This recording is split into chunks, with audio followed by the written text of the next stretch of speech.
Banu Çiçek nerede beyim? Onu yakalayamadık. Lakin alplerimiz Dumrul'la birlikte onun peşinde.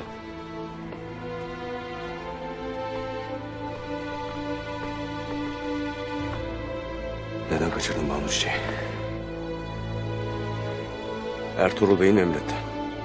Ne yaptığımsa sevdam için yaptım Tuğtekin Bey'im. Lakin Banu Çiçek'in katil olduğuna inansaydım sevdamı kalbime gömer, onu yine size getirirdim.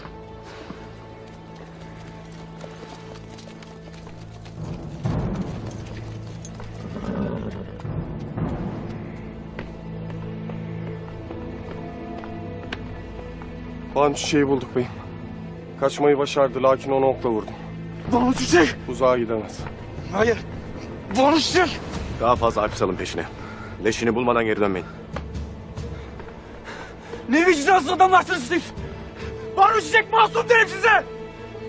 Doğan Alp suçunu itiraf ettiğine göre cezasını Hayman'a versin.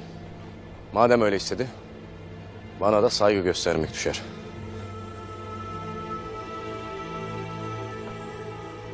Yalnız bunu kafesli çadıra göndermeyin beyim. Burada bir yerde direğe bağlayın. Yanına da doldurgalı Alpler nöbet tutsun. Kimse yanına yaklaşmasın. Emir Saadettin'in davetinden döndüğümüzde de Hayme Ana'nın adaletini görmek isterim. Ne davetiymiş bu? Emir Hazretleri civardaki obaların beylerini davet etmiş.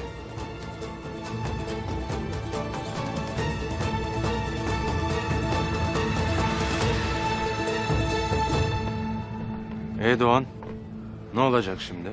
İyi mi oldu böyle? Çiçek Hatun masum derim size. Tertemiz Hatun'u kurda kuşa yem ettiniz.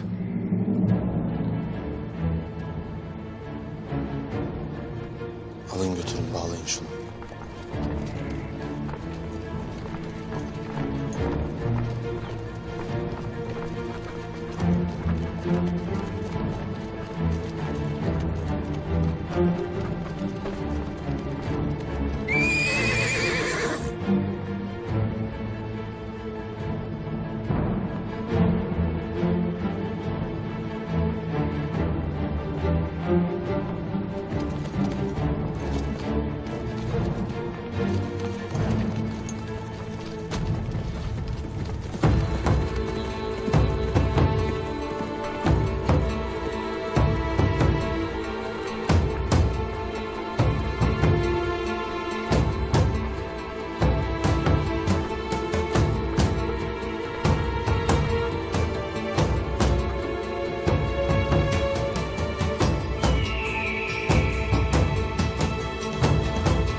Ahval nedir Selcan Hatun? Goncagül sözlerimize inandı Ertuğrul Bey'im. He ya, öyle bir koşuşu vardı ki çok korktuğu belliydi. Belli ki inandı. Lakin bir mesele daha var kardeş. Banu Çiçek geldiğinde yaralanmıştı Ertuğrul Bey'im. Omzuna saplanan oku çıkardım. Yaramı kendim iyi ederim dedi, gitti.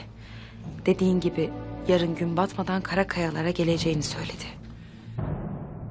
Emir Saadettin civardaki Türkmen beylerini gece kervansaraya davet etmiş.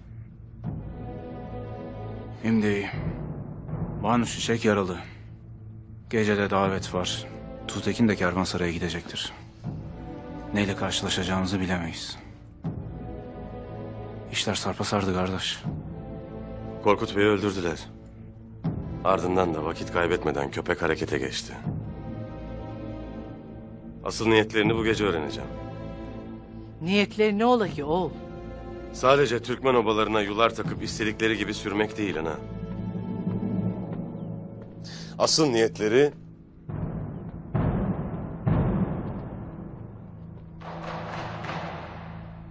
Doğan yakalandı. Banu Çiçek vuruldu. Değle kardeşim. Bu kazdığın kör kuyulara daha kaç kişiyi kurban edeceksin? Sen